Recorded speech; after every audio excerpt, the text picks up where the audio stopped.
सूरज, हो ना हो मेरी सोने की चेन तुम्हारी बहन ने ही चुराई है और आज वो अपने ससुराल वापस जाने वाली है। हमें उसका बैग चेक करना पड़ेगा। वैसे भी सिया नहाने गई हुई है। चलो तब तक हम उसका बैग चेक कर लेते हैं। संध्या अपने पति सूरज से बोली। सूरज बोला, हाँ संध्या, तुम सही कह रही हो, जल्दी चलो। उससे पहले कि सिया बाथरूम से निकले हमें उसका बैग चेक कर लेना चाहिए। सूरज और संध्या दोनों सिया का बैग चेक करने उसके कमरे में पहुंचते हैं। संध्या सिया का हैंडबैग चेक करने लगती है और सूरज सिया का सूटकेस चेक करने लगता है। दोनों बैग चेक कर ही रहे होते हैं कि सिया बाथरूम से नहाकर निकल आती है।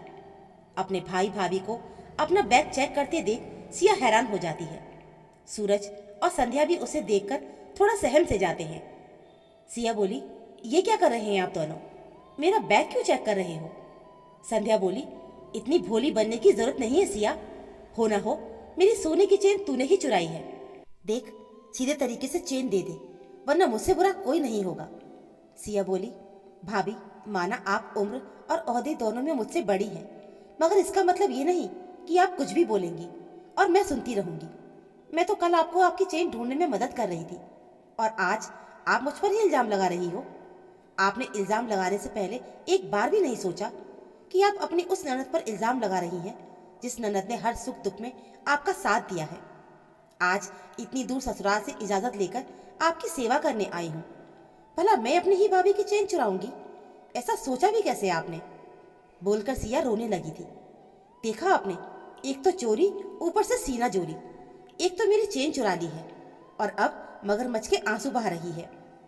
सूरज जी, ये ऐसे नहीं मानने वाली। गुस्से में संध्या बोली।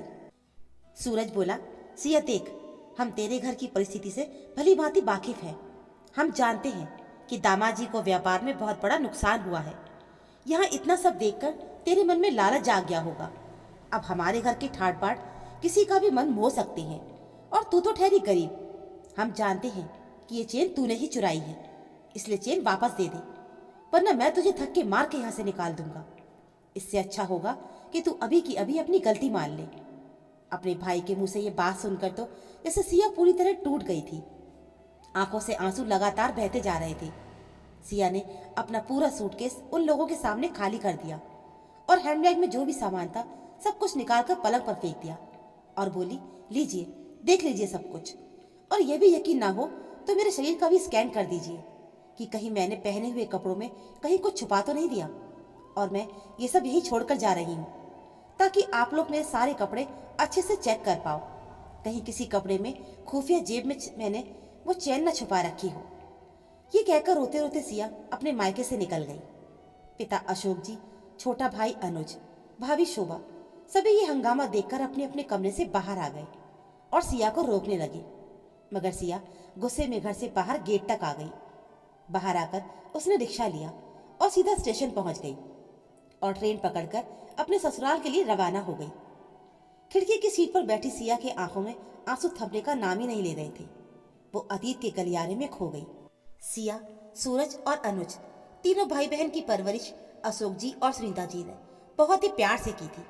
बहुत ज्यादा पैसे वाले नहीं थे अशोक जी, मगर इतना कमा लेते थे कि बच्चों और पत्नी को खुश रख पाए। सूरज शुरू से ही पढ़ाई में बहुत होशियार था।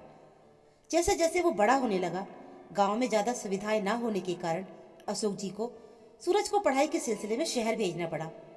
तीनों बच्चे बड़े हो रहे थे और तीनों की पढ़ाई और उनकी फीस भी बढ़ती जा रही थी। अशोक जी की दूध और किराने की दुकान थी जहां पर वो दिन रात मेहनत करते ताकि बच्चे अपनी सारी इच्छाएं पूरी कर पाए।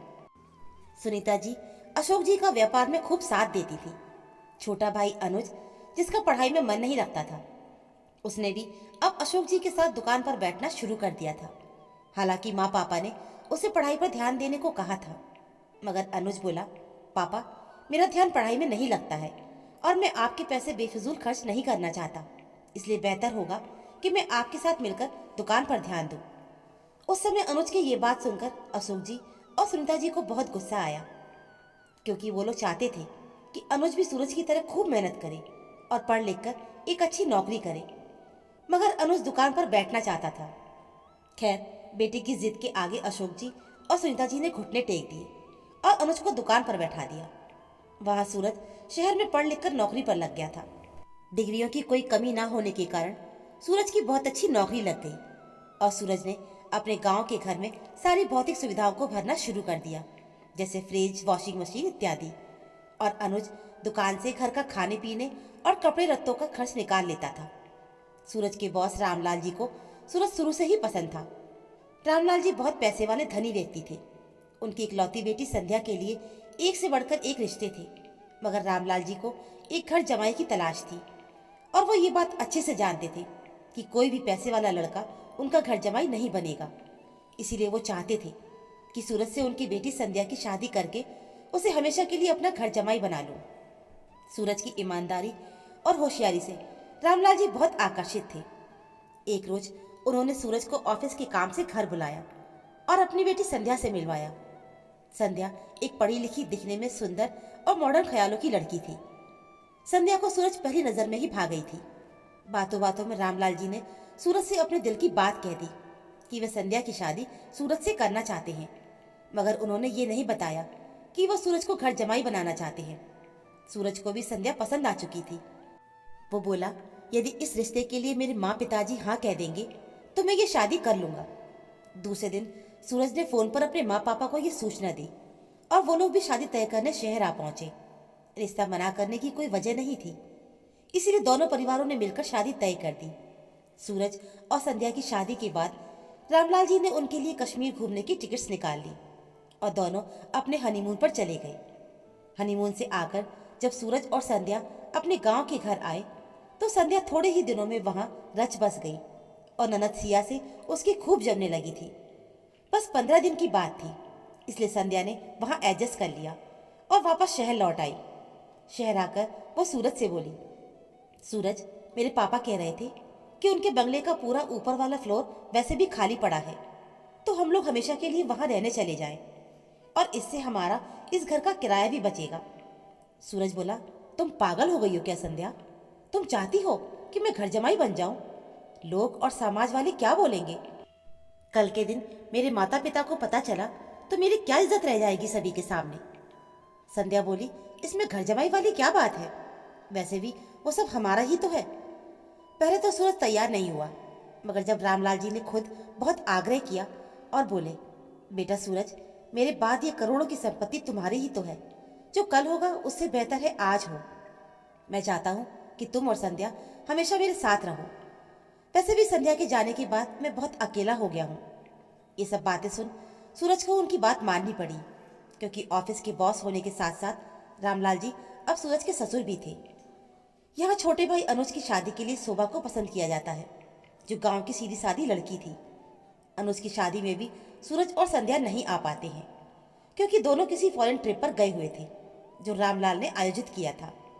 शोभा शादी के बाद अपने सास ससुर और घर को सबको अच्छे से संभाल लेती है, जिससे सिया बहुत खुश होती है, क्योंकि उसे वही डर था कि कल के दिन कहीं उसके माता पिता अकेले न रह जाएं। मगर शोभा जैसी बहू पाकर सभी लोग बहुत खुश थे।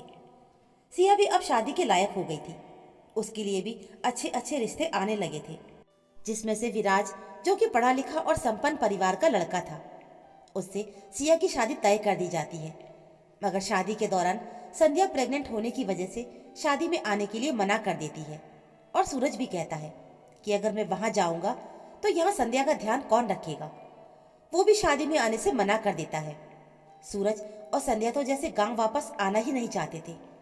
हर बार उनके पास गांव ना आने का एक नया बहाना होता था। सूरज भी अब संध्या के रंग में पूरी तरह रंग चुका था। दोनों को गांव से कुछ मतलब ही नहीं रह गया था। ये सब देखकर घर वाले कभी कुछ नहीं कहते थे, क्योंकि वो कोई लड़ाई झगड़ा नहीं चाहते थे। सिया की शादी के थोड़े दिनों के पश्चात माँ सुनीता जी भी अचानक चल बसी थी। तब सिर्फ सूरज भैया आए थे। संध्या भाभी को प्रेगनेंसी के दौरान आराम करने को कहा गया था। इसी वजह से सूरज भैया माँ के क्रियाक्रम के बाद तुरंत वापस चले गए। थोड़े ही महीनों में खबर आई कि संध्या भाभी के गर्भ में पल रहे शिशु की धड़कन ना होने की वजह से उनका अबॉर्शन कराना पड़ा। इस खबर से सभी बहुत दुखी हो गए।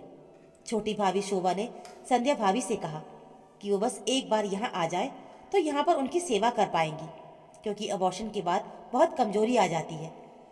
सूरज कार में बैठाकर संध्या को यहाँ ससुराल ले आया और सूरज ने यहाँ और सुख सुविधाएं भर दी थी, ताकि संध्या को कोई परेशानी ना हो पाए। सिया भी अपने ससुराल से इजाज़त लेकर थोड़े दिन के लिए अपने संध्या भाभी की देखभाल के लिए मायके आ जाती है। यहाँ अब शोभा और सिया मिलकर संध्या का खूब ध्यान रखने लगे थे। मगर ये क्या, उस दिन आए फोन से सिया अंदर तक हिल गई थी। सिया के पति विराज को व्यापार में बहुत बड़ा नुकसान हो गया था। यहाँ तक कि विराज कर्जे में डूब गया था। सिया फोन रखकर फफक फफक कर रो पड़ी। छोटे भाई अनुज और शोभा सिया को सांत्वना दी और बोले, पगली फिक्र मत कर, तेरे दो दो भाई हैं, हम लोग तेरी मदद जरूर करेंगे। अनुज ने अपने भाई होने का कर्तव्य ये कहकर पूरा किया था, क्योंकि ऐसे वक्त में प्यार से बोले दो शब्द भी दिल पर लगी चोट पर मरहम का काम करते हैं। सिया का इस खबर के बाद अब किसी भी काम में मन नहीं लग रहा था, मगर संध्या भाभी की नाजुक हालत को देखकर वो सब काम कर रही थी। रोज संध्या के पूरे शरीर की मालिश सिया ही करके देती थी और उसके लिए पौष्टिक खाना शोभा बनाती थी। आज भी सिया ने संध्या के पूरे शरीर की मालिश की थी। जब संध्या बाथरूम से नहाकर आई तो अपनी सोने की चेन ढूंढने लगी थी। वो बोली, मैंने रोज की तरह चेन निकालकर यही ड्रॉर में रखी थी। सिया भी संध्या की चेन ढूंढने में मदद करने लगी, मगर चेन कहीं पर नहीं मिली। शोभा रसोई से आई तो बोली, मेरी काम वाली गंगा यहाँ काम कर रही थी, मगर वो तो हमारे यहाँ तब से है जब से सिया, अनुज और सूरज भैया की शादी भी नहीं हुई थी। वो भला ऐसा क्यों करेगी? किसी की कुछ समझ में नहीं आ रहा था और यहाँ संध्या का माथा ठनक गया था, क्योंकि 60 ग्राम की चेन घर से गायब हो जाना कोई छोटी बात नहीं थी।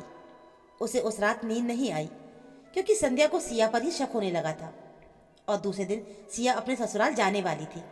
इसलिए दूसरे दिन उसने सिया के बाथरूम में जाने के बाद सूरज से कहकर उसके बैग की तलाशी ली और उसे यूं अपमानित होना पड़ा था। ट्रेन के हॉर्न की आवाज़ से सिया वर्तमान में लौटी। उसके ससुराल का शहर आ गया था। जैसे ही सिया ससुराल लौटी, उसकी सास रमा जी बोली, बेटा तेरा सामान कहाँ है? रमा जी बहुत अच्छी महिला थी। सिया की शादी के बाद उन्होंने बेटी जैसा प्यार दिया था उसे। रमा जी के इस सवाल पर सिया फिर से रो पड़ी और उसने सारी घटना अपनी सास को बता दी। रमा जी को यह सुनकर बहुत दुख हुआ और उन्होंने सिया को गले से लगा लिया और आराम करने को कहा। सिया जाकर अपने कमरे में लेट गई, मगर उसकी आंखों से नींद गायब थी। रात को जैसे ही विराज घर आया, उसने सारी बात विराज को बता दी और बोली, विराज आपका व्यापार क्या डूबा? मेरे भाई भाभी ने मुझे चोर घोषित कर दिया। ये भी नहीं सोचा कि मैं यहाँ से इतनी दूर सिर्फ भाभी की सेवा करने गई थी। विराज बोला, दुख के दिनों में लोग अकेला छोड़ देते हैं, ये बात तो सुनी थी। चोरी का इल्जाम भी लगा देते हैं, ये आज देखा है। तुम फिक्र मत करो सिया, ये हालात भी जरूर बदलेंगे और वापस हमारी नैया किनारे पर आ जाएगी। सिया बोली, आज से मेरा बड़े भाई भाभी से रिश्ता खत्म है विराज। मुझे उन लोगों का मुंह भी नहीं देखना। और रही बात तुम्हारे व्यापार की, तो हम दोनों मिलकर फिर से मेहनत करेंगे और अपना व्यापार फिर से जमाएंगे।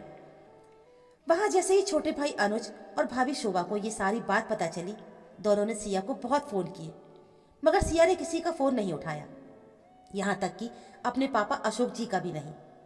अशोक जी को अपने बेटे बहू का यह व्यवहार देखकर बहुत दुख हुआ था, मगर वो बेचारे अब कर भी क्या सकते थे। भाभी शोभा हर हफ्ते सिया को फोन करती थी, मगर सिया किसी का फोन उठाने को तैयार ही नहीं थी।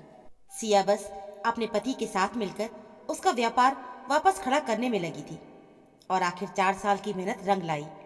सिया और विराज ने मिलकर वापस से अपना व्यापार जमा लिया था। सारे लेनदार को वो लोग पैसे भी दे चुके थे, जिससे उन्हें कर्जे से मुक्ति मिल गई थी। इन 4 सालों में अनुज और शोभा ने भरसक कोशिश भी की थी सिया को मनाने की, मगर सिया के आत्मसम्मान को गहरी चोट पहुंची थी। इसलिए उसने मायके से अपना रिश्ता खत्म कर दिया था। हाँ, अपने पिता को फोन कर कभी कभार उनका हालचाल पूछ लेती थी, बस। सिया और विराज अब वापस बुलंदियों को छू रहे थे। सिया ने खुशी से अपने पिताजी को फोन किया।